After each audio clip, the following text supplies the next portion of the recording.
రైతు బంధు డబ్బులు ఇవ్వలేదని కొడవలతో తండ్రి నాలుక కోసిన తనయుడు. రైతు బంధు డబ్బులు ఇవ్వలేదని ఆగ్రహించిన ఓ కొడుకు కన్న తండ్రి కొడవలతో నాలుక కోసిన ఘటన మెదక్ జిల్లా హవేలీ గన్పూర్ మండలం ఔరంగాబాద్ తండాలో మంగళవారం చోటు చేసుకుందని ఎస్ఐ సత్యనారాయణ బుధవారం ఉదయం వెల్లడించారు. మండల పరిధిలో ఔరంగాబాద్ తండాకు చెందిన పీరియా తనకున్న ఎకరన్నర పొలం రైతు బంధు డబ్బులు. దీంతో తండ్రి పీరియా బ్యాంకు నుంచి 8,000 డబ్బులు తీసుకొని ఇంటికి వచ్చే క్రమంలో తనకు వచ్చిన రైతు బంధు డబ్బుల్లో 4,000 రూపాయలు ఇస్తానని పీరియా తెలపడంతో మొత్తం డబ్బులు కావాలని డబ్బుల కోసం ఇబ్బంది పెడుతున్నాడని ఆగ్రహంతో కుమారుడు సంతోష్ పక్కనే ఉన్న కొడవలతో నాలుక కోయడంతో పీరియాకు తీవ్ర రక్తస్రావమైంది. ఆయన మీద జనరల్ ఆసుపత్రి తరలించి చికిత్సలు నిర్వహిస్తున్నారు.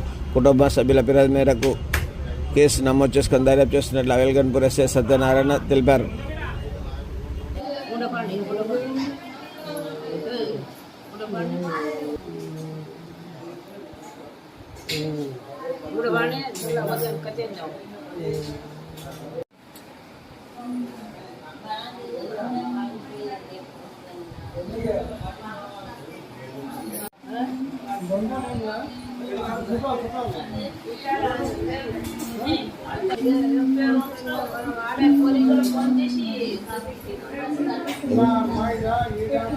ఏ క్వశ్చన్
లేడు